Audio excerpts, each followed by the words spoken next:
Since leaving office, Mr. Johnson has made a number of foreign visits to senior politicians, heads of state, and so on. And there's no particular reason why we should know what's going on, except it is unusual.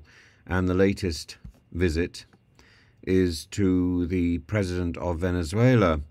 Now, presidential elections are due on the 28th of July. Venezuela has a questionable election history of whether or not these elections are fair and correct. We don't have an ambassador in Caracas, but Mr. Maduro, the current president, has been the ruler of Venezuela since 2013. There have been lots of protests, particularly in 2018 when he won the second term of his presidential premiership, and the elections were regarded as questionable, not necessarily free or fair. And Johnson has said, or a spokesperson for Johnson has said that he's repeatedly made clear there can be no hope of normalization in relations until Venezuela fully embraces democracy and respects the territorial integrity of its neighbors. He also set out the case for Ukrainian victory to the government of Venezuela. A spokesperson for Lord Cameron, the Foreign Secretary, said that the visit was a private visit, but that he had been informed. And there were questions about, or there have been questions about, who paid for his trip, who paid for the private jet, and a Johnson spokesperson said, well, now he's a private citizen. We don't comment on any of those issues, only to say there was no cost to the UK taxpayer nor to the Venezuelan government. And so it's a little odd. Why would Boris choose Venezuela to visit? But if he can do some good, that surely is a positive, isn't it? He didn't do enough good, while certainly in the last months of his premiership, and perhaps he's been sitting idle for too long. If he can do some good now, that's long overdue and should be something to salute, I think.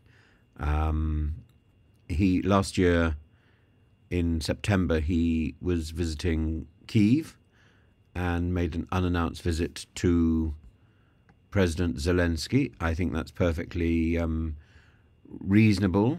He said it was a privilege then to visit the country at the invitation of Zelensky.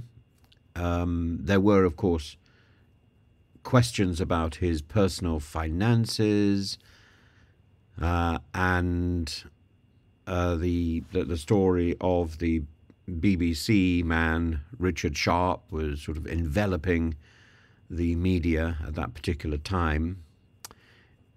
But Boris went to Ukraine, visited the towns of Bucha and Borodyanka, northwest of Kyiv, where these atrocities took place, the bodies strewn down a street in Bucha.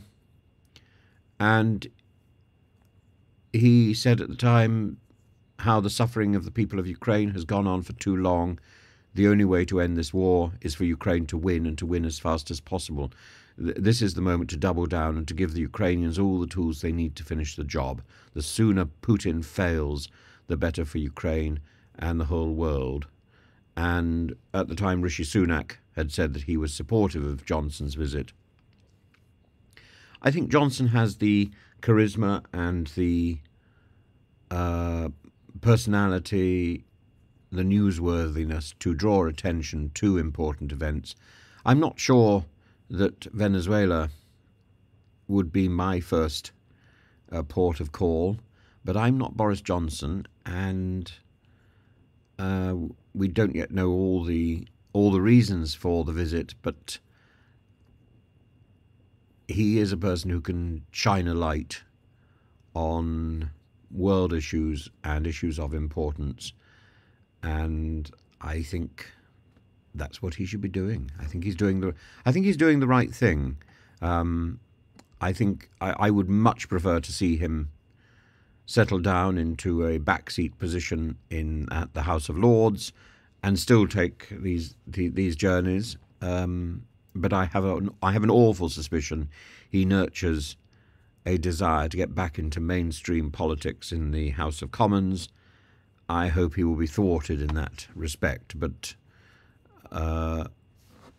if his and why would I like to see him in the House of Lords in exactly the same way that I would like to see Theresa May and Liz Truss and Nigel Farage and shortly probably Rishi Sunak in the House of Lords, because they should be there to be held responsible for all the mess that they've caused, and they should be on hand to answer and to offer advice for how we go from here. And, you know, they are the people largely responsible for leading us in this direction, and they should be on hand to offer their advice, their opinion, their explanation.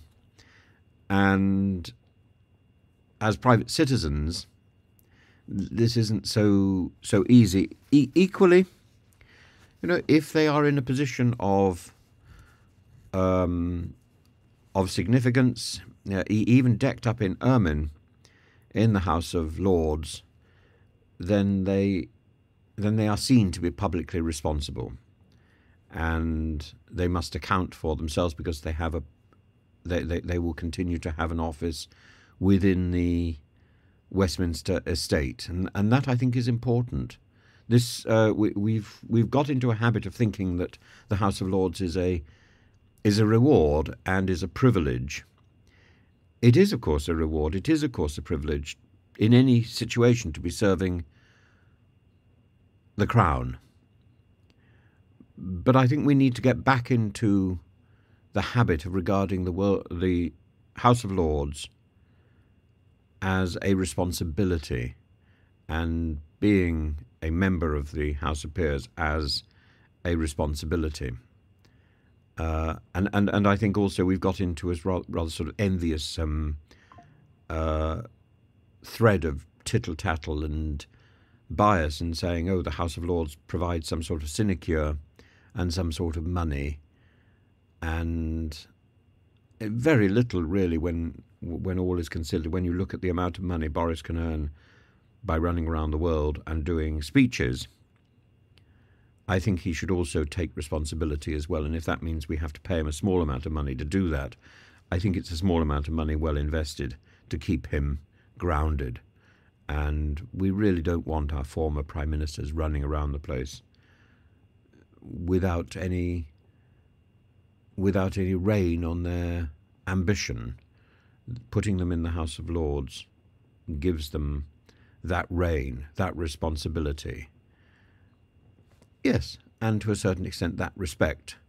And while it